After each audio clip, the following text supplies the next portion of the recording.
Redstone, a name that sounded noble, solid, sturdy, like a gemstone buried deep in the land. But to those who'd lived there long enough to see past the paint, Redstone was little more than a festering wound in the desert. A town born of silver mines and fed by vice.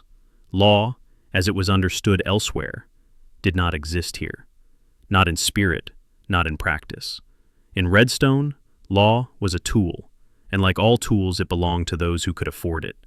Visitors might be fooled at first. The dusty streets were neatly arranged.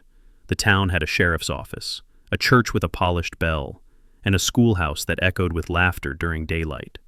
Shopkeepers greeted passers-by with nods, and women in long dresses walked arm in arm. But if you stayed more than a week, the mask began to slip.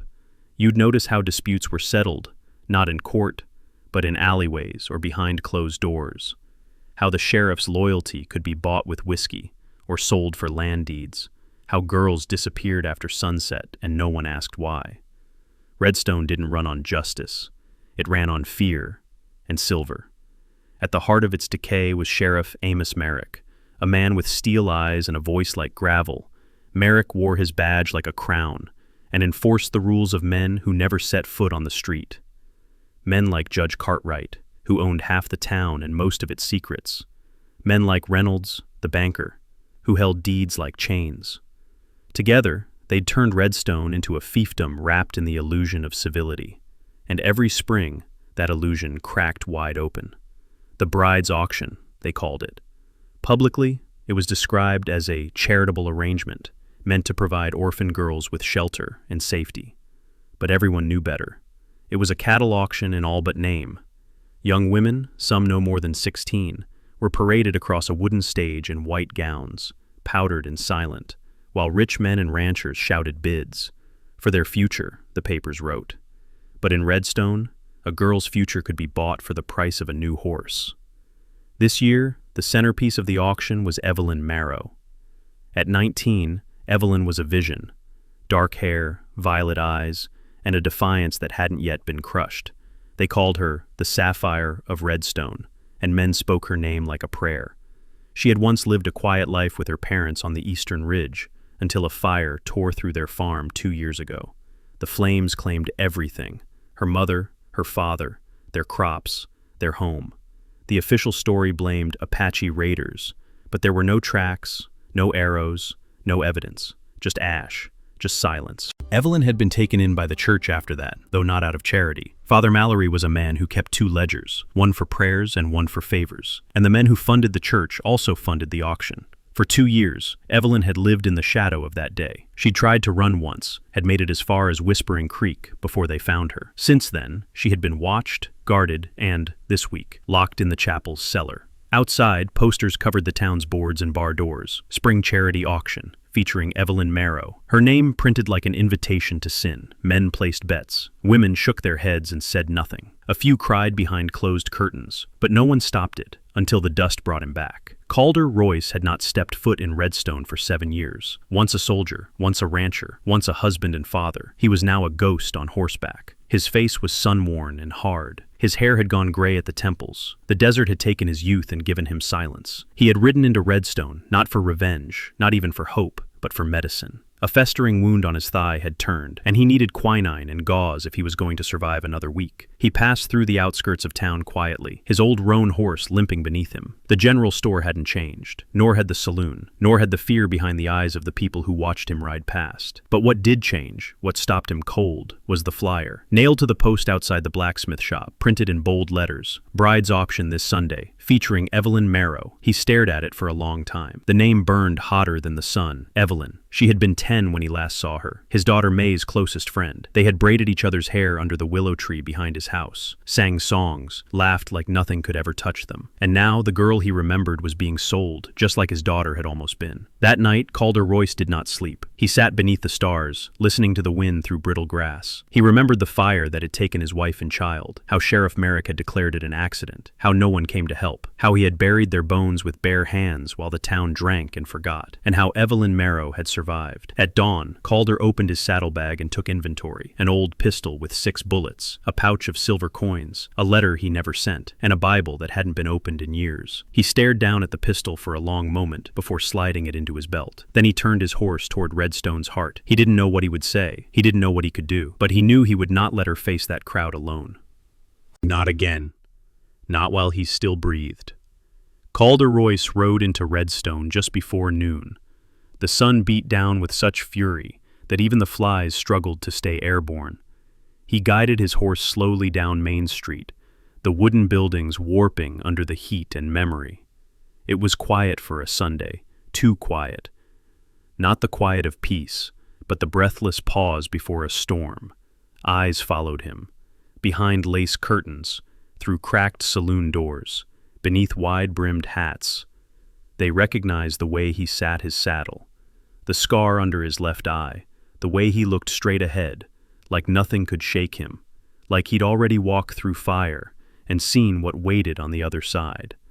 He stopped at the well near the town square and dismounted. His boots hit the dirt with a tired crunch. He tied the horse to a post and glanced up at the church spire. The auction would begin at high noon. He had 30 minutes, and no plan. He moved toward the general store. The bell above the door gave a weary jingle. Old Mr. Dawbrey looked up from behind the counter and froze. The pipe in his mouth dropped into the register tray. "Calder?" he whispered.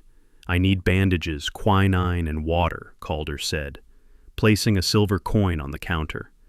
Dawbrey didn't move for a second. Then, trembling, he reached below the counter, retrieved a tin box, and began stuffing supplies into a burlap sack. "I thought you were dead," he muttered. "Not yet." Dawbrey handed him the sack with both hands. "You shouldn't be here. They'll—" "I know."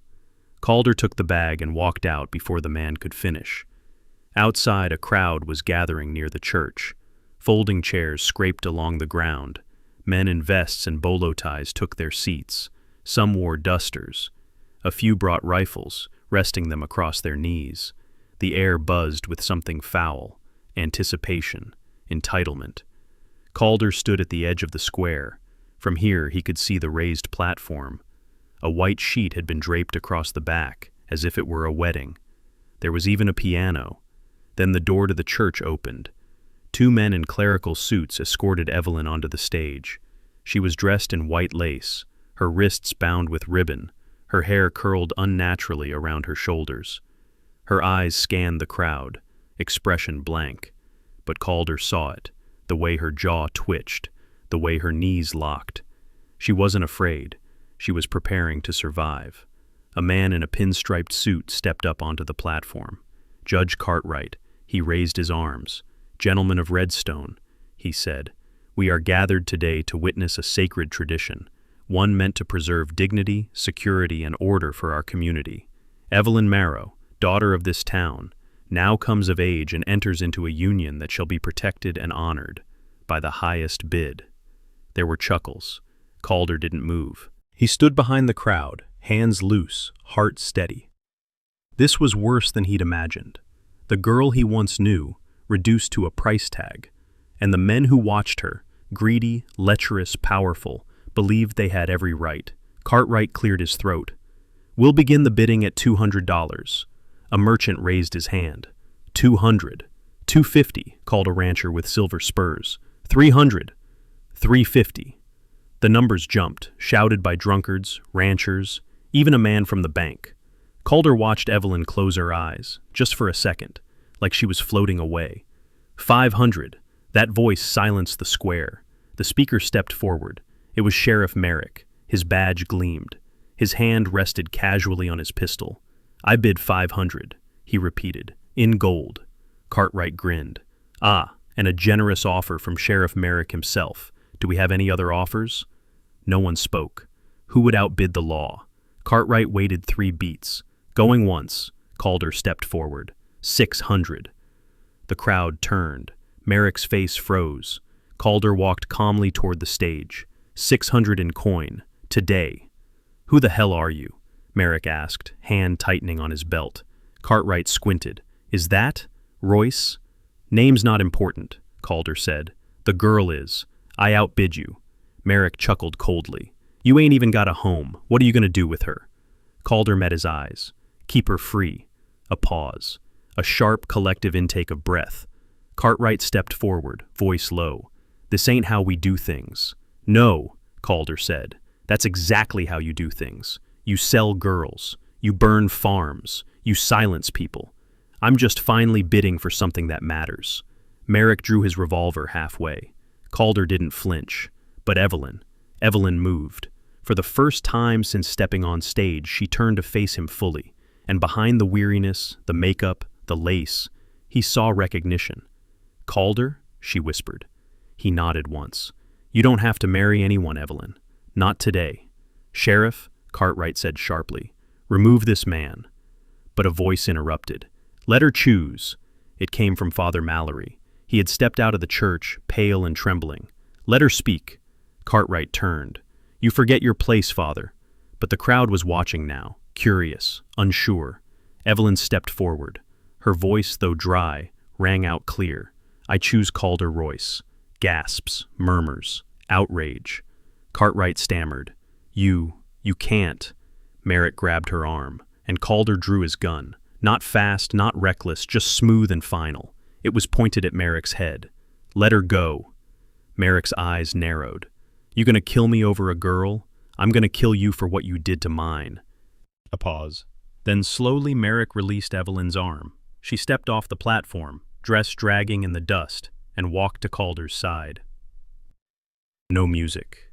No applause. Just silence. Then Merrick laughed. "You think this ends here? I think it starts here," Calder replied. He holstered his gun. Together they walked out of the square. Nobody followed. But the echoes would remain. The crowd parted as Calder and Evelyn moved toward the edge of Redstone Square, their steps carving silence into dust. No one dared follow them. Not yet. Some watched with a twisted sense of awe. Others simmered with rage, especially the men who had come to purchase a bride and instead witnessed a rebellion. But Calder knew this wasn't over. Not even close. They reached the shadow of the abandoned smithy, its blackened roof still bearing the scorch marks from a fire no one had investigated. Calder turned to Evelyn, who had not spoken since she declared her choice. She was still gripping the hem of her gown, still breathing shallow, but her eyes met his, steady and raw. "You shouldn't have come," she said quietly. "I could not come." "You don't understand," she whispered. "They won't let this go. You made them look like fools." "I've done worse," Evelyn half laughed, half sobbed. "You always were stubborn, and you always had more guts than anyone in that town square." A breeze kicked up dust between them, and with it came the low sound of approaching boots. Calder turned. Not Merrick, not yet. Just a boy, Jonas, from the stables, breathless, eyes wide. "You best get gone, Mr. Royce. The sheriff's headed to the jailhouse. Said he's bringing a warrant, said you're disturbing the peace." "Peace?" Calder muttered, tasting the irony. "Thanks, kid." The boy hesitated. "My ma said you did a brave thing today. Most of us were too scared." "Tell your ma she's raising a smart son." The boy nodded and ran off. Calder looked at Evelyn. "We need a plan." "There is no plan," she said. "Once Merrick puts a bounty on you, every hand within 50 miles will be after your blood. We need to leave." "I can't just ride off into the desert with you, Evelyn. That's what they expect. They'll paint us as fugitives." She looked down. "What else are we?" "Something else," he said. "We stand, and we prove that they can't sell people anymore." She frowned. "And how exactly do we do that?" "We tell the truth, about everything." The truth, however, came with a price. 2 hours later, the town square had been cleared and repurposed. Where folding chairs once held leering bidders, now stood armed deputies and curious onlookers. A trial had been summoned, impromptu, theatrical, and entirely for show. Cartwright stood in the center with Sheriff Merrick beside him, flanked by 2 armed men and a preacher who looked more nervous than devout. And Calder Royce, standing with dust on his coat and fire in his eyes, waited for judgment in a town that had long forgotten the meaning of justice. "Bring out the girl," Cartwright ordered. Evelyn stepped forward, no longer in white but in a plain linen dress borrowed from the smithy's storeroom. Her chin was high, her voice was steady. "I come here of my own will." Cartwright waved her off. We are not debating your intentions, girl. We are addressing the law. This man, he pointed at Calder, interrupted a lawful auction, threatened an officer of the law, and drew a weapon in public. A murmur went through the crowd. Calder didn't blink. I did all of that, he said. Then you admit guilt. I admit to stopping a crime in progress. Cartwright's mouth twitched. Calder's voice rose. You think putting a girl on a stage and selling her to the highest bidder makes it legal because you slap a white sheet on it? That's not order. That's rot hiding behind civility. You speak like a man who's been too long in the sun, Cartwright hissed. This town survives on order. No, Calder said, eyes scanning the crowd. This town survives on fear, and I ain't afraid of you. The sheriff stepped forward. Maybe you should be. From his belt, Merrick drew a folded piece of paper. This here's a warrant for the arrest of Calder Royce for unlawful interference, threats to an officer, and inciting rebellion. Calder stepped forward. Go ahead, lock me up, make your show, but I guarantee you, someone else will pick up where I left off. You ain't special, Merrick said. No, Calder agreed, but I'm not afraid of men like you anymore. Evelyn stepped between them. Enough! This whole damn town knows what you are, Amos. You and Cartwright both. Gasps from the crowd. Someone spat. You want to throw him in jail? Fine, but you'll have to take me too, because I chose him, because I said no. Merrick's jaw twitched. You're a child. I'm 19, and I have more spine than you'll ever know. Her words burned across the square. Cartwright waved toward the preacher. Let's not make a scene. This trial is adjourned. Sheriff, do your duty. Merrick reached for his cuffs, and that's when the townsfolk moved. It started with a woman in a bonnet, Mrs. Penrose, who'd buried a daughter last year under mysterious circumstances. She stepped forward. She's right, she said. We all know it. The auctions are wrong. Then came a miner, then the blacksmith, then old Daubry from the store. One by one, they stepped between Calder and the sheriff. Men and women who'd said nothing for years suddenly found their voices. We're done being afraid. This ain't the law. She deserves better. Sheriff Merrick hesitated, then raised his voice. You people forget who keeps order here. No, said Evelyn. We're remembering. Calder didn't move. He didn't need to. He looked around, counted nearly 24 people now standing in a protective circle around him. And more were coming. Then the sound of hooves echoed from the south. A group of riders approached, dust-covered, lean, and armed. At first the crowd tensed, thinking it was reinforcements for Merrick. But when the lead rider removed his hat, the fear shifted. It was Levi Grant, former Union officer, now rancher and respected landholder. He had fought in 2 wars and led hundreds through storm and fire. I heard there was a sale today, Grant called. Cartwright stepped forward. This doesn't concern you. I think it does. Grant dismounted. Because when I fought at Shiloh, I didn't do it so men like you could sell women like cattle. Merrick's hand hovered near his pistol. Grant's men unholstered theirs. The tension snapped tight as a wire. But it was Cartwright who blinked first. He turned to Merrick and hissed, Not here. Not like this. Merrick hesitated, then shoved the warrant into his coat and stepped back. This ain't over. No, Calder said, stepping beside Evelyn. It's just beginning. And just like that, the crowd turned away from Cartwright and the sheriff. The preacher said a silent prayer. The judge stormed back toward the courthouse, and the town, for the first time in a long while, stood still. Evelyn looked at Calder, her breath shallow, her eyes stunned. What just happened? You started a storm, Calder said, and storms wash things clean. Redstone was not used to silence, not real silence, not the kind that fell like a shroud over the streets after an uprising. But on the morning after the failed auction, that silence echoed louder than any gunshot. People spoke in whispers, doors closed quickly, storefronts opened late, if at all, and in the center of that tension stood one man, Calder Royce. He wasn't hiding, he wasn't planning to run. He stood on the cracked steps of the old town hall, unarmed, hat in hand, shirt dusty from the road, boots scuffed from pacing. His eyes searched the crowd that reluctantly gathered. Merchants, ranchers, wives, and widows, each one pulled not by duty but by curiosity, or perhaps guilt. He had requested a town meeting. No one formally agreed, but they came, because they knew what he'd done, and because some of them remembered what they hadn't. He took a breath, deep, measured. I stood here 12 years ago, he began, his voice carrying without need of shouting. I stood here and watched men I trusted let a fire burn through my home. I watched your sheriff write lies in ink and call it justice. I watched Evelyn Merrow's father dragged from his shop and beaten because he refused to give in to the likes of Cartwright. There was movement in the crowd, uncomfortable shifting. And I did nothing, not then, not when it counted most. I left, took my guilt and rode west, hoping Miles would put out the fire that kept burning in my gut. Calder looked out over the faces, familiar and aged, suspicious and weary. But some fires don't burn out, they just wait for you to come home. From the saloon balcony, Sheriff Merrick appeared, arms folded, jaw tight. Behind him, Cartwright stood like a statue, expression unreadable. "You got something to say, Royce?" Merrick called. "I do." "Then say it to the law, not the wind." Calder turned slightly to face him. "You want me to say it, Amos? All right. I say what you're doing to this town ain't law. It's rot.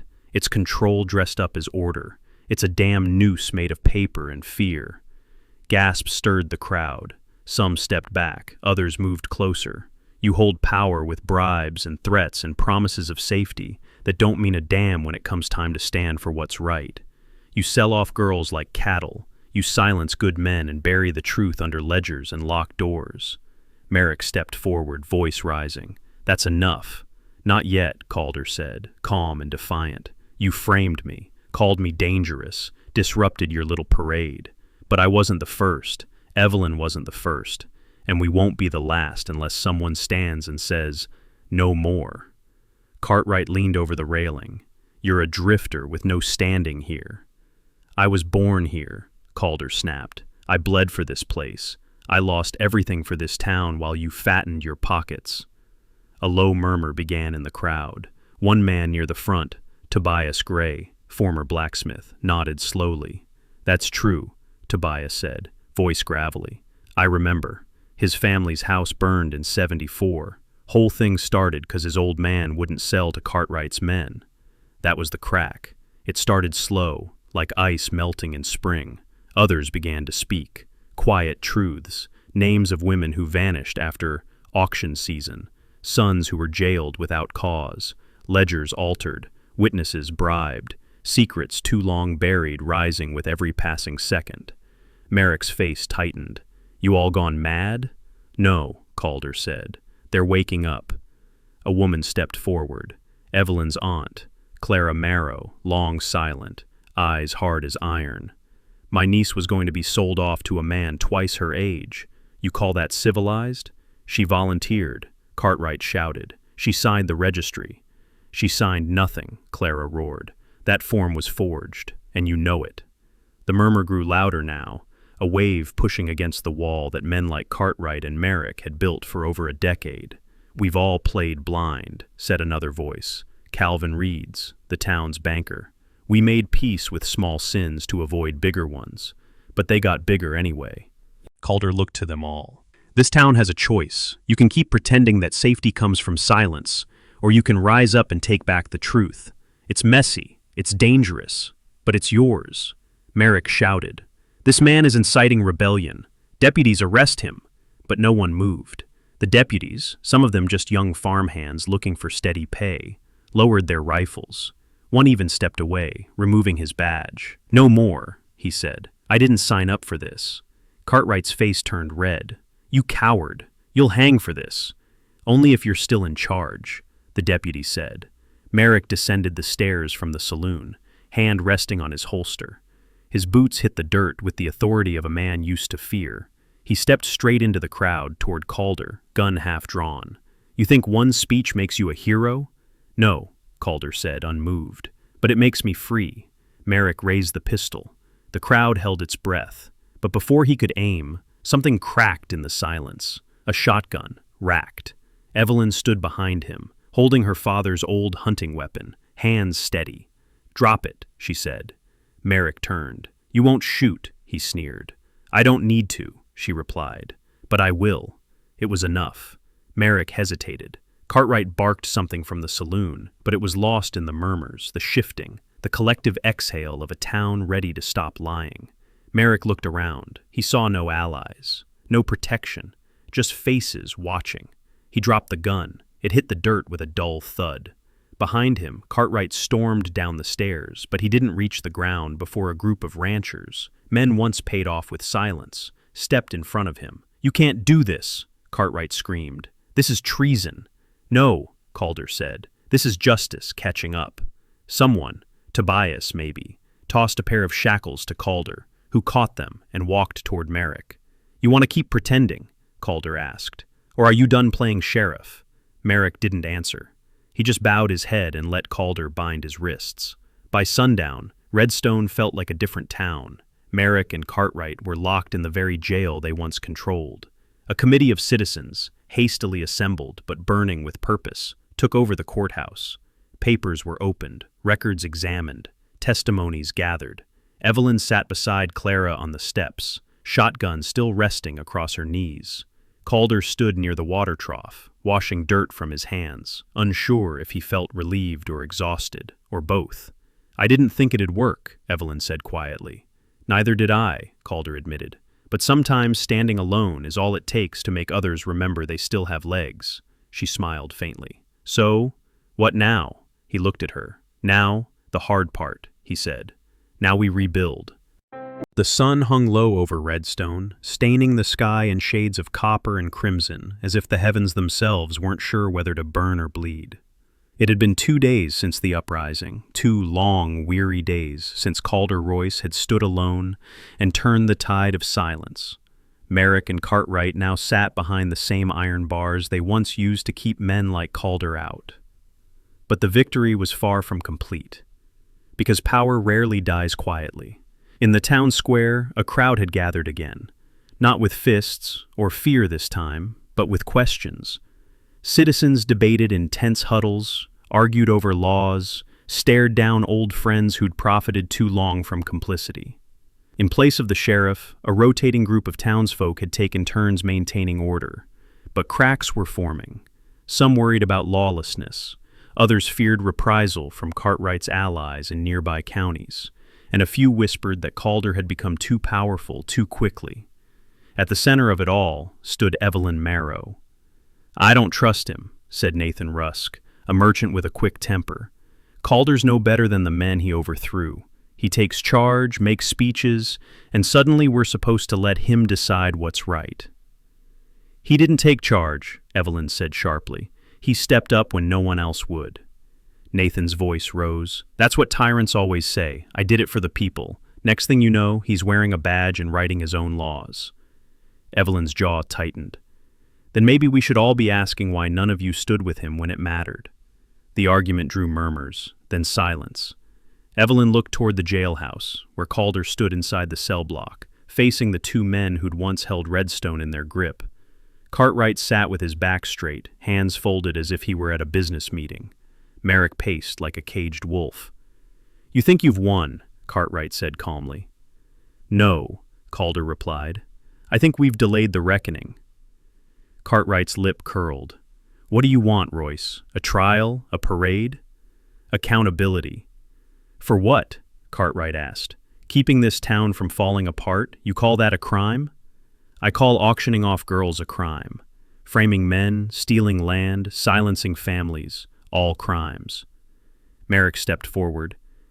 "You really think these people can govern themselves? Half of them wouldn't know what justice looks like if it sat on their porch and whittled wood."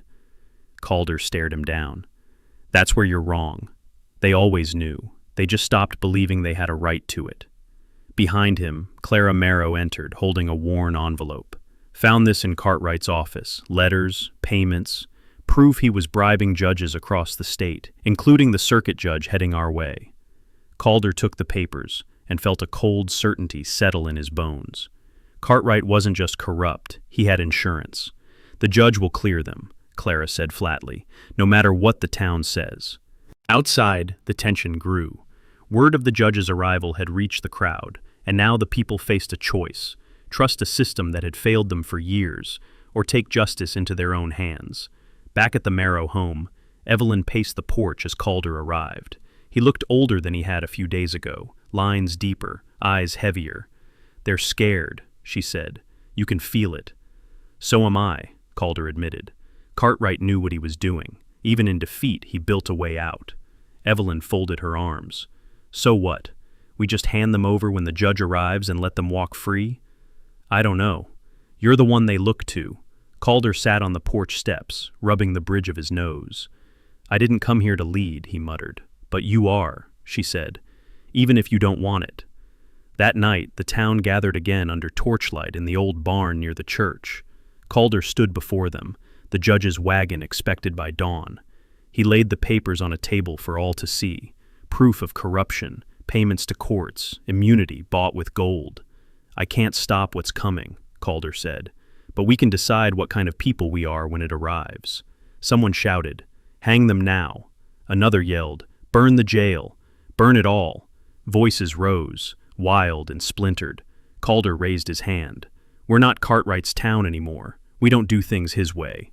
That means no lynch mobs, no rage pretending to be justice. If we hang them without a trial, then everything we did was just a change in rulers, not a change in right. Silence fell, heavy, hard-earned. Then, from the back, an old voice broke through. It was Reverend Pike, nearly blind now, but still sharp. The Bible says justice is the balance of mercy and truth, he said. We've had truth these past few days. Maybe now it's time we learn mercy. Calder nodded. We'll hold them until the judge comes, and when he does, we show him we're not fools. We're a town that watches now, that questions, that won't be bought. There were grumbles, doubts, but slowly the crowd began to disperse. When morning came, the judge arrived under escort, his expression smug, until he saw the entire town waiting at the courthouse steps. They didn't shout, they didn't throw stones, they presented evidence, they demanded transparency, and they sat silently as the trial began. 3 days later, Judge Halstead ruled that Cartwright and Merrick would be transported to the Capitol for federal investigation, their immunity overturned due to the community's organized charges and substantial evidence. It wasn't the ending everyone wanted, but it was justice, real justice. In the square that evening, Calder stood beside Evelyn as the people began taking down the old auction platform. Could have gone differently, she said. Could have gone bad, he replied. But we stood. Yeah, he said quietly. We stood. She slipped her hand into his, and somewhere deep in the bones of Redstone, a new foundation was settling. The town of Redstone had never known a silence quite like this. It wasn't peaceful. It wasn't restful. It was heavy. Heavy like a gun still warm from a shot fired in anger. Heavy like the truth finally laid bare in the center of town for all to see. And every soul in Redstone could feel it pressing against their ribs as they stepped out from behind windows, barrels, and swinging doors. The storm was over, but something far more dangerous had begun. Calder Royce stood in the middle of the square, alone. His boots were caked in dust, his coat tattered from days of riding and one terrible night of reckoning. He hadn't said a word since the confrontation ended, since Sheriff Corman had been stripped of his badge by the very people he once ruled through fear. The judge had fled like a coward, but Calder hadn't chased him. He didn't need to. The truth would catch up. Behind Calder lay the town's lies, contracts forged in silence, land stolen under false law, and generations of fear. In front of him stood possibility, but it came with a cost. Pastor Elijah was the first to move. The old man stepped into the sunlight, clutching his worn Bible like it could still hold answers. "Is it done?" he asked softly. Calder didn't look at him. "It's begun." People gathered slowly. Hannah from the saloon, Merton, whose farm had been burned under the judge's orders, women, men, children, all with faces etched in shame and uncertainty. One man whispered, "We didn't know." Calder turned. "You did. You just didn't want to see." That truth cut deep, because it was real. He didn't yell. He didn't preach. He walked, slow and steady, up the courthouse steps, once a symbol of justice, long since corrupted. Inside, ledgers lay open, pages of fake deeds, falsified arrests, and the names of those sold out by their neighbors. Calder reached into his coat and placed the sheriff's badge on the desk like a curse lifted. "Choose better," he said into the stillness. That evening, for the first time in decades, the town held a public meeting that wasn't staged or controlled. They didn't meet in the saloon or church. They met in the courthouse itself, once a cage, now reclaimed. Calder didn't speak. He sat in the back, hat down low. They argued, cried, accused and confessed. Men who had stood tall admitted to cowardice. Women who'd borne injustice in silence found their voices. Secrets spilled. Rage roared. Then, slowly, something new took shape. Eliza Brandt rose. Her face was pale, but her voice never wavered. We let this happen. We watched, and we stayed quiet. But that ends now. I say we make this right, not just for today, but for who we become tomorrow.